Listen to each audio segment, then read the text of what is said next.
Hi, my name's Matt Levine, and I am thrilled to be talking to you today about integrating sound healing methodologies into your workflow.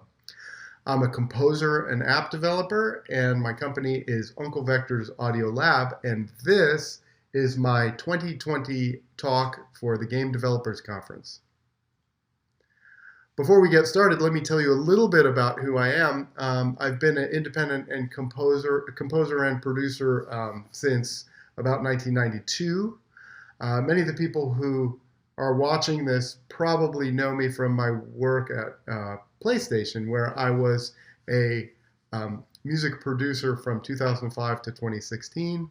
I was very fortunate to work on incredible titles such as The Last of Us, God of War, Uncharted, Infamous, and many, many others.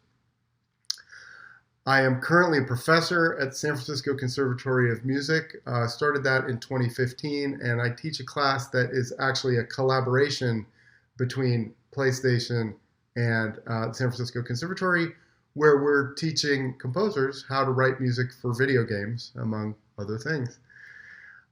More importantly to this talk, I think, I am also a certified sound practitioner. I received a certificate in sound, voice, and music in the healing arts from the California Institute of Integral Studies in 2017. I have continued to develop those practices in my own creative practice and have continued to learn more about it since 2017.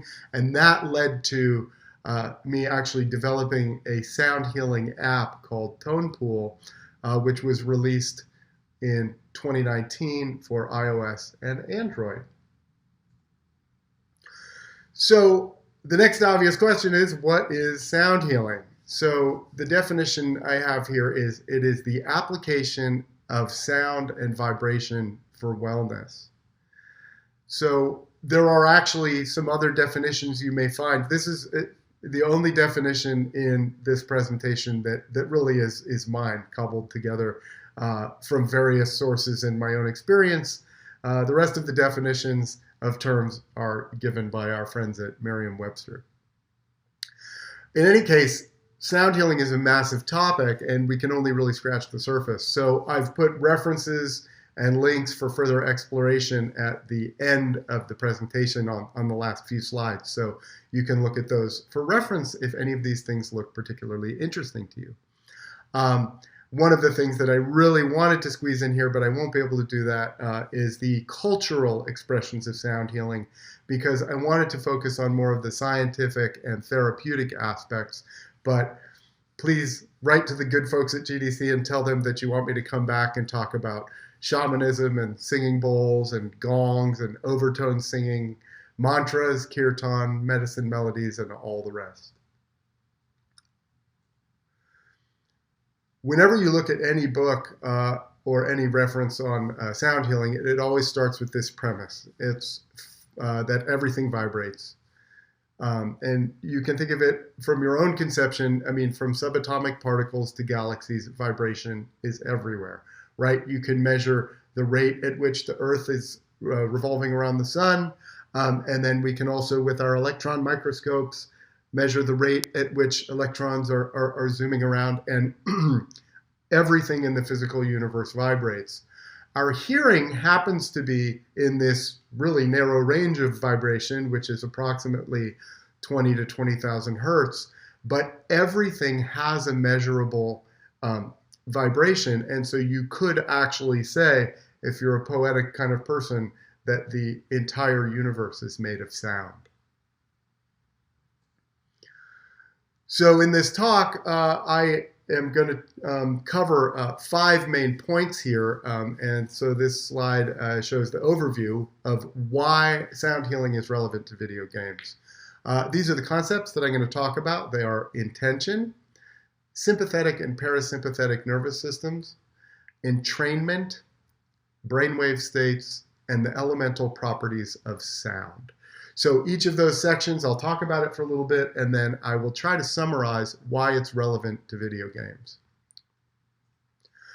So we need to start with intention. If you've ever been to a sound bath or any other sort of sound healing type of experience, pretty much across the board, the first thing they do is they set the intention. Now, this may be done privately by the person who's leading the experience, but I've found it very helpful in my own creative work to set my intention, and I set my intention before I set up to do this presentation. So the definition is a determination to act in a certain way. The intention of a person creating the sound is a critical part of the energy expressed by it. And this actually comes from one of my favorite books called The Humming Effect, from Jonathan Goldman and Andy Goldman. And it's a really good way to understand the importance of intention, because this next example, I love you, just the words I love you, they feel very different depending on who you're saying it to. Right? You can imagine if you're saying I love you to your little niece or nephew, it feels very different from saying it to your grandparent or to your romantic partner or to your parents or to a good friend. The intention is very different there. And what I would propose there is that it is actually a part of the sound, right? It's so tightly interwoven with the sound that it becomes inseparable. And that is, the meaning becomes much more rich, even though the sounds themselves that you're making with your vocal cords and your mouth, very similar, but the intention behind it gives it a much richer meaning. So in keeping with this idea, I would like to make it clear that my intention for this presentation is to share this information with you in the hopes that you'll find it inspirational. And my hope is that you'll continue to explore these concepts and that they'll enrich your own creative work and improve your well-being.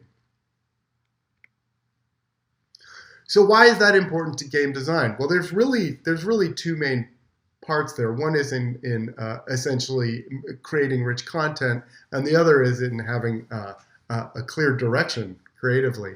So here, music and sound creators produce more emotionally resonant content by setting their intention before sitting down to do the work. This is kind of our version of method acting, right? You got to get into the space and you have to be emotionally clear in order to create an emotionally clear piece of music or sound. And then also on the practical side, during production, when you set a clear intention, it helps to define the creative goal for all stakeholders. If you look at the example I gave before about I love you, on the script it might just say I love you, but it's important to understand what's my motivation, right? And as a creative person, to get yourself into that space and try to transmit that intention as purely and clearly as possible. So the next concept we listed was sympathetic versus parasympathetic nervous system. Most of us are familiar with the sympathetic nervous system. That's fight or flight, right? That's why we've got this beautiful saber-toothed tiger, right? Well, tiger anyway. And then the parasympathetic nervous system is also sometimes referred to as rest and digest. That's the calming side. And an important thing to understand in terms of the balance between sympathetic versus parasympathetic systems is the vagus nerve. The vagus nerve is actually named that because it wanders like a vagabond, sending out sensory fibers from your brainstem to the visceral organs. It actually connects your brain to your body, and it is responsible for such varied tasks as heart rate, gastrointestinal peristalsis, sweating, and quite a few muscle movements in the mouth, including speech. So we're actually going to do a little bit of a deeper look at that now. But from a big high-level concept, it's important to consider these are the kind of reactions that they're very much tied to what a person's emotional state is. And understanding these, wouldn't it be great to have sort of a dial where you could sort of set where you want a person's sympathetic versus parasympathetic response to be? It helps with storytelling, and it helps with the emotional connection to the game. So how do we do that? So activating the sympathetic nervous system I'm assuming that pretty much everyone who's watching this has some experience in music and sound design. So it shouldn't be too much of a surprise that if you want to activate the sympathetic nervous system, you can use loud sounds, sounds with a strong dissonant tonality, irregular or unpredictable sounds, piercing high notes or high tones or sirens, explosions or screaming, fighting sounds. Those will activate the sympathetic nervous system.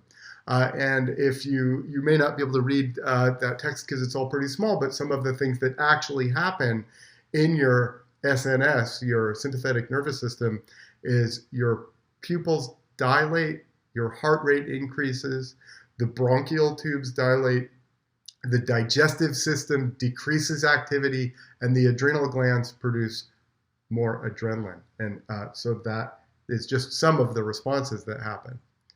So now activating the parasympathetic nervous system, which is rest and digest, how do you do that? You may have a game where you want people to relax. And so in order to do that, you can use silence, which is the sister of sound. I love it. Silence or quiet sounds, sounds with harmonically pleasing tonality.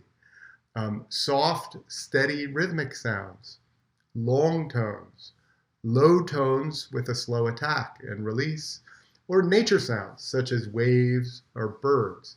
So when you activate the parasympathetic nervous system, the pupils constrict, the heart rate slows, the bronchial tubes constrict, the blood vessels constrict, and the digestive system becomes more active because, hey, it's a safe place. I can digest now. I don't have to run away from the tiger.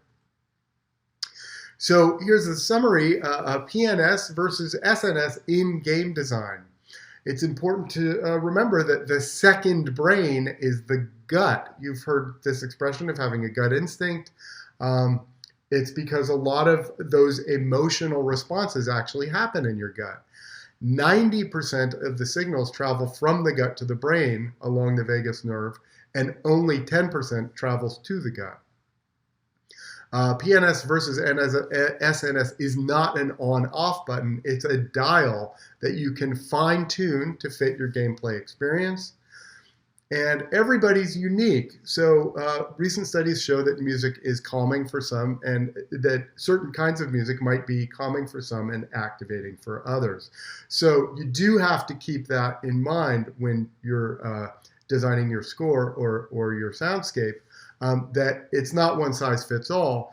And that's why I think that there's a bright future in the development of biometric devices that measure your response during gameplay. I'm actually working with a company right now on that very thing, and the research is fascinating.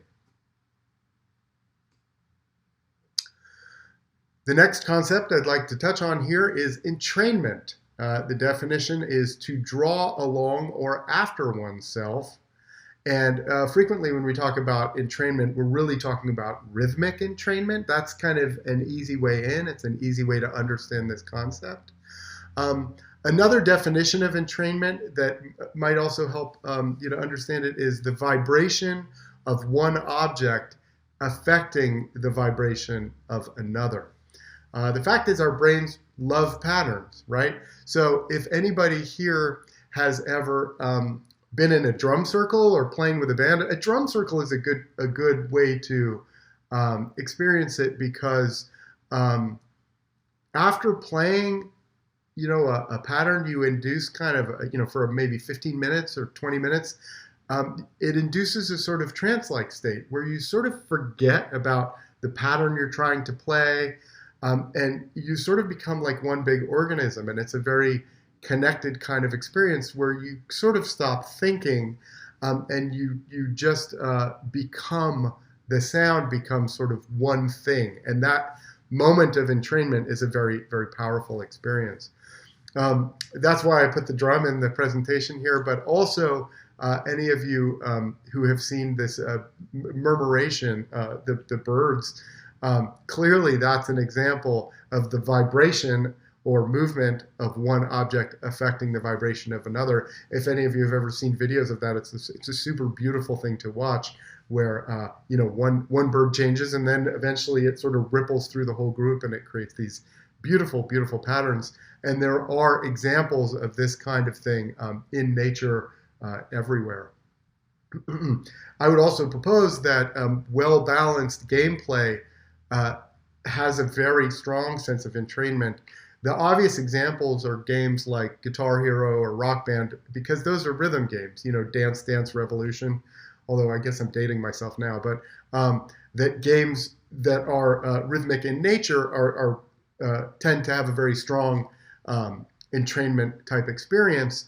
But I would propose that well-balanced gameplay, let's just say you're doing a multiplayer game where you've got a group of friends that are trying to achieve an objective together, and repeating that objective again and again also can get you into very much a flow state where you're rhythmically working together to achieve tasks. And I think a well-balanced game can really bring on that flow state, and it's a very positive experience. So objects like to synchronize with each other. And so we have this example here from our good friends at the UCLA Department of Physics and Astronomy. And this is an example, a more physics-based example of entrainment. So what we have here is we've got 5 metronomes that are sitting on a plank, and then there are 2 soda cans underneath it, and those sort of allow it to all function as one system. And you see that over time, they synchronize with each other. And why does that happen? It almost seems like magic. Well, it turns out that it actually takes more effort. If you're the odd metronome, it actually takes more effort to keep going back and forth. And so clearly the vibration of one object, this being another metronome, affects the vibration of another object. So you see now that they're all synchronized. There's something very satisfying about watching that happen. So anyway, I love that demonstration. So that's much more physics-based, but still all of the same things apply. The vibration of one affecting the vibration of another. So why is entrainment important in game design? Well, as I mentioned before, well-balanced gameplay induces a flow state, and that entrainment releases endorphins. And that will create a more connected gameplay experience, which increases community, and that increases the frequency of gameplay.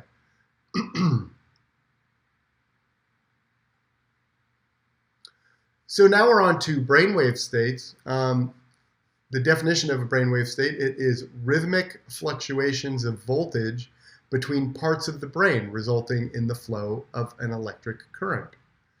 The frequency of the brainwaves can be measured in cycles per second, and different brainwave states are associated with certain activities and moods. The ones that are the most interesting to us, I think, in sound healing are the bottom 3, delta, theta, and alpha. That would be deep, dreamless sleep, or meditation, or sleep, and then relaxed or creative flow. So you could see that in game design, you probably want to be playing with the area between theta up to alpha and beta. And maybe, depending on the game, maybe heightened perception would be something to use. So how can we do this? Well, we've already talked about entrainment. We can actually use binaural beats to entrain brainwaves. So what are binaural beats? Binaural beats are created by sending slightly different tones to either ear. So the difference tone is the number of hertz between the 2 tones. And binaural beats can be created with crystal bowls, weighted tuning forks, or synthesizers. I actually have some weighted tuning forks here. This is amazing here, if you can hear that. It is, this is set to C, 64 cycles per second. And actually, they're designed by Dr. John Beaulieu at Biosonics. They're designed for human tuning. He's got a whole book. He's got a whole book about tuning your body with tuning forks. And it's an amazing experience. When you touch them to your body, you feel and hear them throughout your body. And it's a fascinating book, so check it out. But this is a great tool for creating binaural beats. Just remember that you send a slightly different frequency to either ear, and I'll play you some now. I'm not sure where you're listening to this, but if you have the opportunity to put headphones on, now would be the time. This is what a delta wave sounds like. It's 3 hertz difference. So you hear that slow beating.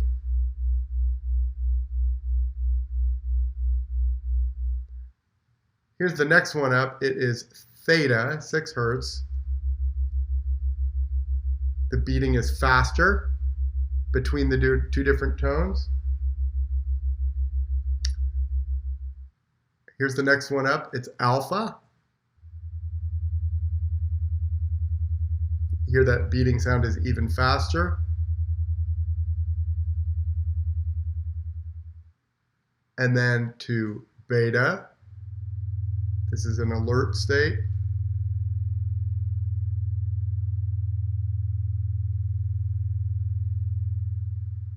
And then a gamma wave for heightened perception.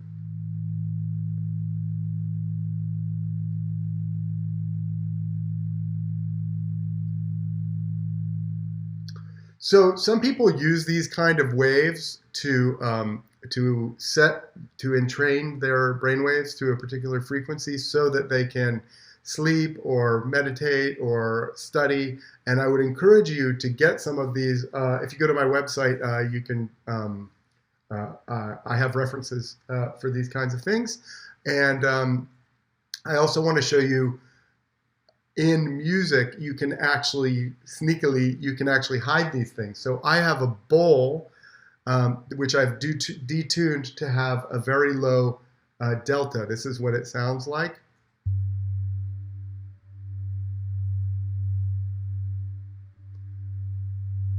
So that's actually a bowl that I recorded, and then I put that into a piece of music. This is called Focus Your Morning, which I put on an album. Sounds like this.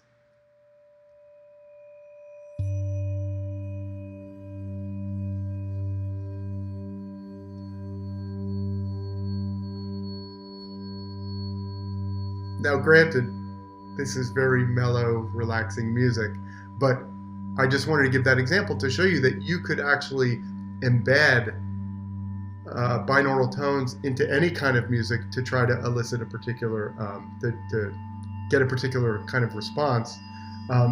It doesn't have to be all mellow. It can be some of the more heightened brainwave states. Oh, it's so relaxing.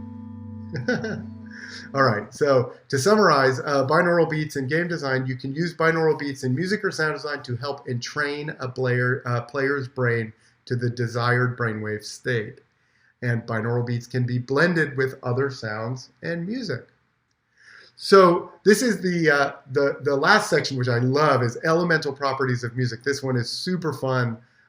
Many cultures around the globe classify the composition of the universe into 5 elements: ether, air, fire, water, and earth.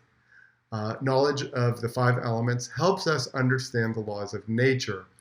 And so this chart, also from Dr. John Beaulieu, is an amazing reference for that kind of thing. You don't even have to go into the sort of ancient traditions of, of the 5 elements to just kind of understand your own experience of these. We don't have enough time to go too far down into each of these qualities, but if you look on the left-hand side of this chart, you see the speed, volume, pitch, quality, voice. There's 2 versions of voice, content, intervals, and felt beat. The ones I think we should focus on now are the felt beat, which is the bottom one, and then probably the quality, right? So, for instance, if you wanted to hear what air sounds like, what is the quality of air in music? So I would look at the felt beat, and it says fast and light. And then I would look at the quality, and it says breathy, light, or jumpy. So let's hear what that sounds like. selected a piece of music that expresses that. You can see that the speed is also fast or very fast. The volume is erratic. So this would be a good example of a piece of air music. I'll give the examples, the names of the examples at the end. So the next one is fire. So if we look at the felt beat, we've got slow and even, structured stride. I'm sorry, I'm looking at earth. It's for fire, it would be pounding and stomping. The quality would be sharp or staccato and driving. And we've got loud, moderately loud. What does fire sound like?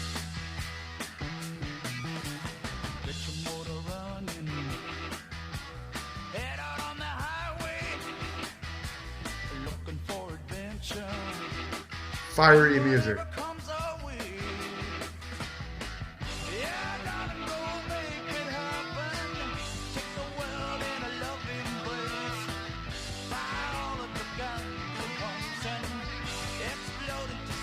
I like that the voice is loud and staccato. So the next one we've got is water. So water is more side to side and sensual. The quality is flowing and connected. The speed is moderately slow. I love that the quality is flowing and connected.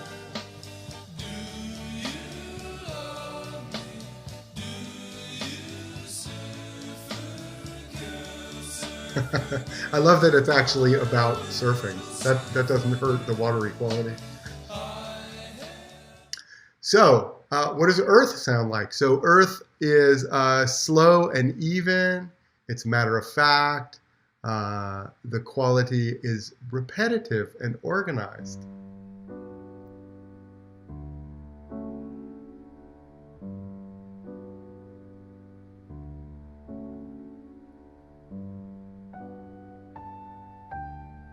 I'm an earth person, so this makes me very happy.